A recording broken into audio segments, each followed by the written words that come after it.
Bismillahirrahmanirrahim. Assalamualaikum warahmatullahi wabarakatuh. Berjumpa kembali dalam program pembelajaran jarak jauh yang diselenggarakan oleh KKG Kecamatan Harjamukti, Kota Cirebon. Halo anak-anak dan juga pemirsa di rumah, apa kabarnya hari ini? Semoga pada hari ini kalian semua dalam keadaan sehat walafiat. Tentunya tetap semangat dalam belajarnya. Kayak pada kesempatan kali ini, Ibu akan menjelaskan tentang tema 3 itu benda di sekitarku, subtema 4 keajaiban perubahan wujud di sekitarku, pembelajaran 1 dan 2 untuk kelas 3 bersama Ibu Karwati Fugiana Dewi dari SD Negeri Pangrango. Oke anak-anak, nah sampai hari ini kita masih ada virus corona, tetapi kalian jangan khawatir, tetap terapkan perilaku hidup bersih dan sehat, dan ingat selalu 5M. Selalu patuhin stop COVID-19 dengan menggunakan masker, mencuci tangan dengan air mengalir dan sabun, menjaga jarak, dan menghindari kerumunan serta mengurangi mobilitas. Semoga dengan kita selalu menerapkan 5M ini, kita terhindar dari wabah virus corona dan kita selalu sehat. Amin, amin ya robbal alamin. Oke anak-anakku, sebelum belajar kita mulai, alangkah baiknya kita berdoa terlebih dahulu agar apa yang kita dapat, ilmunya kita bisa bermanfaat dan kita dimudahkan pemahamannya. Oke anak-anak, marilah kita berdoa. Berdoa mulai. A'udzu billahi minasyaitonir rajim. Bismillahirrahmanirrahim. Raditu billahi rabba wa bil islami dina wa bil muhammadin nabiyya wa rasulah. Rabbi zidni ilman warzuqni fahman. Amin ya robbal alamin. Artinya, kami ridho bahwa Allah Subhanahu wa ta'ala sebagai Tuhanku, Islam sebagai agamaku, serta Nabi Muhammad sebagai Nabi dan Rasul. Ya Allah, tambahkanlah terhadapku ilmu serta berikanlah aku pengertian yang baik.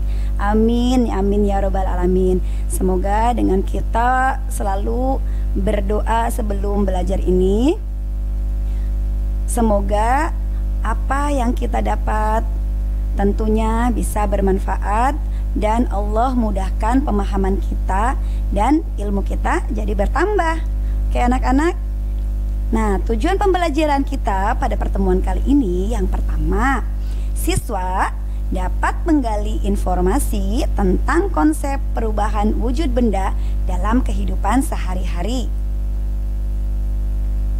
Yang kedua, siswa dapat mengetahui cara pembuatan garam. Yang ketiga, siswa dapat mendeskripsikan dan menentukan hubungan antara satuan baku waktu yang digunakan dalam kehidupan sehari-hari.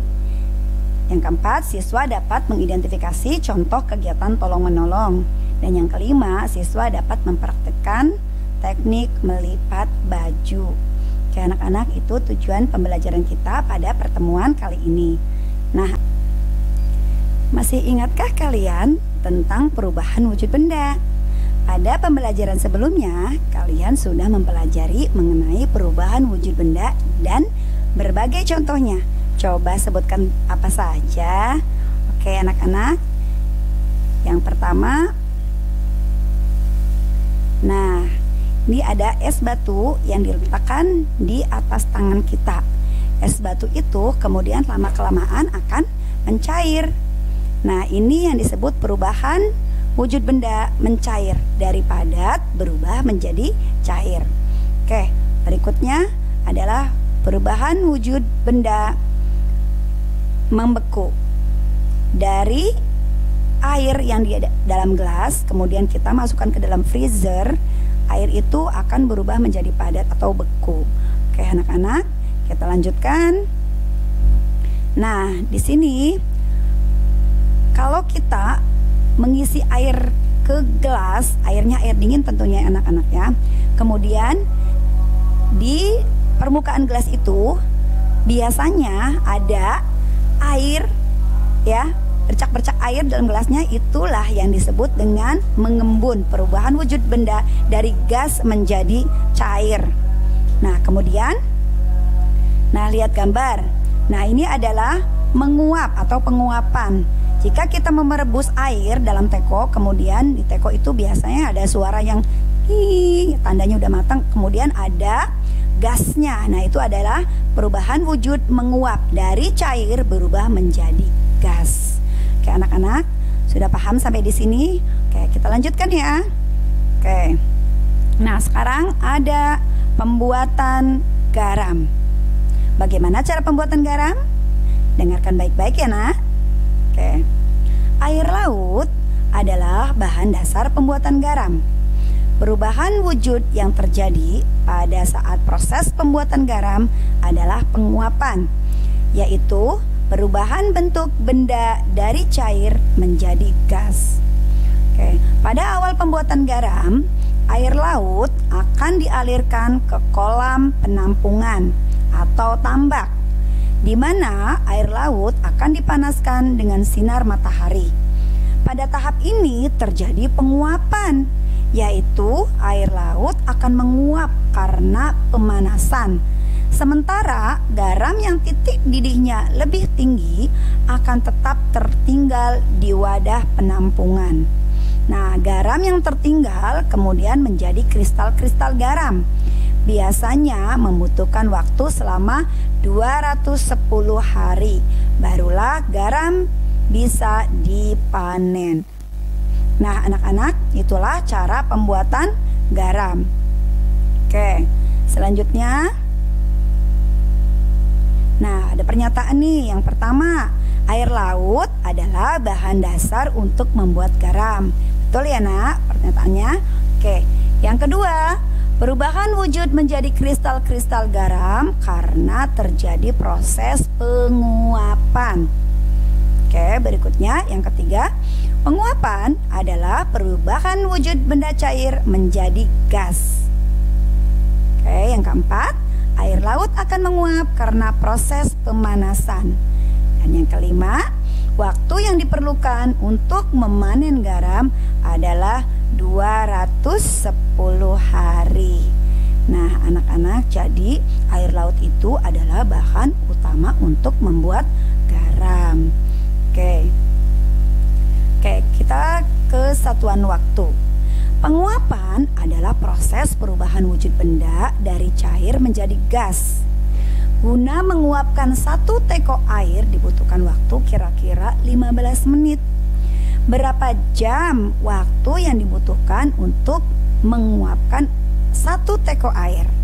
Oke, penyelesaiannya. Ingat kembali tentang konvensi satuan waktu berikut. 1 jam sama dengan 60 menit. 1 menit sama dengan 60 detik. 1 jam sama dengan 3.600 detik. Jadi 15 menit itu sama dengan 15/60 dikali 1 jam sama dengan 1/4. Jadi waktu yang dibutuhkan untuk menguapkan 1 teko air adalah 1/4 jam. Bila dirubah menjadi menit, yaitu 15 menit. Oke, anak-anak, paham ya sampai di sini? Oke, kita lanjutkan.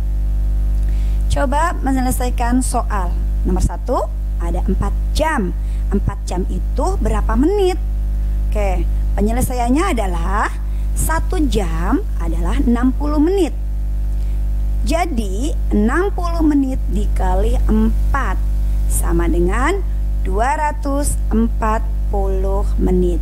Jadi 4 jam itu sama dengan 240 menit. Oke, yang berikutnya 3 jam sama dengan titik-titik detik. Berapa detik 1 jam itu? 3 jam itu penyelesaiannya adalah 1 jam sama dengan 3.600 detik. Jadi 3.600 detik dikali 3 sama dengan 10.800 detik. Jadi 1 jam itu adalah 1.800 detik anak-anak. Oke, paham ya nak? Oke, kita lanjutkan. Kira-kira berapa waktu yang diperlukan para petani garam untuk memanen garamnya? Bayangkan seandainya dikerjakan sendirian. Nah, makanya kita harus tolong-menolong ya nak. Nah, di sini ada tolong-menolong dalam memanen garam. Contohnya para petani garam itu untuk memanen garamnya dilakukan secara tolong-menolong. Oke. Nah, di sini ayo kita membaca. Halo, perkenalkan, namaku Deni. Aku sekolah di SD Negeri Pangrango. Setiap pagi setelah aku bangun tidur, aku merapikan tempat tidur. Aku juga ikut membantu ibu menjaga adik. Kemudian pada malam hari ayah dan ibu membantuku mengulang pembelajaran. Di rumah kami saling tolong-menolong. Pekerjaan akan cepat selesai dengan tolong-menolong. Adanya sikap saling tolong-menolong antara anggota keluarga dapat menciptakan persatuan dalam keluarga. Persatuan dapat membuat segala sesuatu menjadi mudah dan indah. Jadi kita pun harus tolong-menolong. Oke anak-anak. Nah, contoh kegiatan tolong-menolong di rumah apa saja contohnya? Oke, yang pertama membantu ibu memasak di dapur. Oke, berikutnya membantu menyapu halaman rumah bersama ibu dan ayah. Oke, kemudian menjaga adik di rumah ketika ibu sedang bekerja. Oke, anak-anak. Nah, itu adalah contoh kegiatan tolong-menolong di rumah. Oke, selanjutnya ada contoh kegiatan tolong-menolong di sekolah. Nah, yang pertama, apabila teman kita kemudian tasnya jatuh dan bukunya berserakan, kita menolongnya. Kemudian apalagi nih, kayak apabila ada teman kita yang jatuh dan terluka kakinya, kita tolong untuk membawanya ke UKS. Oke, berikutnya tolong menolong di lingkungan masyarakat. Apa nih tolong menolong di lingkungan masyarakat? Nah, yang pertama, jika kita bermain di lapangan, kemudian ada teman kita yang jatuh, ya kemudian terluka, kita harus menolongnya. Kemudian ada juga nenek-nenek yang tidak bisa menyeberang jalan, ya kita tolong untuk menyeberangkan nenek-nenek. Oke, berikutnya ada jika kita punya teman yang sakit, kita menengoknya. Paling tidak meringankan ya rasa sakitnya dengan kita menjenguknya. Oke anak-anak, itu tolong menolong di lingkungan masyarakat. Nah, berikutnya coba kalian perhatikan gambar di bawah ini dan beri checklist ya pada kegiatan tolong menolong. Mana yang kegiatan tolong menolong? Oke, apakah yang sedang bermain dengan adiknya bermain ayunan? Apakah itu kegiatan tolong menolong? Oke, kita tandai checklist atau silang ya. Oke, itu ada kegiatan tolong menolong. Oke, yang berikutnya ada kakak dan adik sedang bermain layangan, kemudian membiarkan adiknya menangis dan tidak meminjamkan, kayaknya ya. Nah, itu ada kegiatan bukan menolong adiknya, ya. Kemudian ada kakaknya sedang belajar, kemudian adiknya bermain sendiri tuh, lihat gambarnya. Nah, itu juga bukan kegiatan tolong menolong.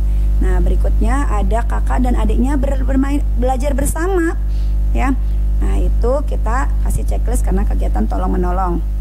Oke, selanjutnya berebutan mainan kakak dan adik, itu juga bukan kegiatan tolong menolong, dan sebelahnya itu bermain bersama, tidak berebutan, itu kegiatan tolong menolong. Oke anak-anak, paham ya nak? Oke, kita lanjutkan. Membantu ibu melipat baju itu juga tandanya kita menolong ibu, ya. Nah, ini gambarnya sedang merapikan bajunya. Walaupun bajunya sendiri, itu juga meringankan pekerjaan ibu. Ya anak-anak. Oke, kita lanjutkan. Nah, tugas kalian di rumah, anak-anak coba kalian praktekkan cara melipat baju dengan benar di rumah. Lalu tunjukkan kepada orang tua kalian. Ya, dengan kalian bisa melipat baju, orang tua kalian pasti akan senang. Oke, selanjutnya adalah kesimpulan pembelajaran kita pada pertemuan kali ini. Kesimpulannya, yang pertama, perubahan wujud yang terjadi pada proses pembuatan garam adalah penguapan, yaitu perubahan bentuk benda dari cair menjadi gas. Berikutnya adalah satuan waktu yang digunakan dalam menghitung berapa lama, itu menggunakan jam, menit, detik, dan juga hari. Oke. Yang ketiga, adanya sikap saling tolong-menolong antara anggota keluarga dapat menciptakan persatuan dalam keluarga. Persatuan dapat membuat segala sesuatu menjadi mudah dan indah. Oke, yang keempat, cara melipat kaos atau baju. Nah, yang pertama, letakkan baju di atas meja. Yang kedua, lipat bagian bawah. Yang ketiga, lipat sebelah kanan ke tengah dan lipat lengan. Yang keempat, lipat sebelah kiri ke tengah dan lipat lengan. Yang kelima, lipat bagian bawah ke atas lalu rapikan. Nah, itu kesimpulan pembelajaran kita pada pertemuan kali ini. Alhamdulillah sudah selesai, dan kita akhiri untuk doa setelah belajar. Oke, bareng-bareng yuk. A'udzu billahi minasyaitonir rajim. Bismillahirrahmanirrahim. Wal 'asri innal insana lafi khusrin illal ladzina amanu wa amilus solihati wa tawasaw bil haqqi wa tawasaw bis sabri. Shadaqallahul azim. Kurang dan lebihnya ibu mohon maaf. Billahi taufiq wal hidayah. Wassalamualaikum warahmatullahi wabarakatuh. Sampai jumpa di pembelajaran berikutnya.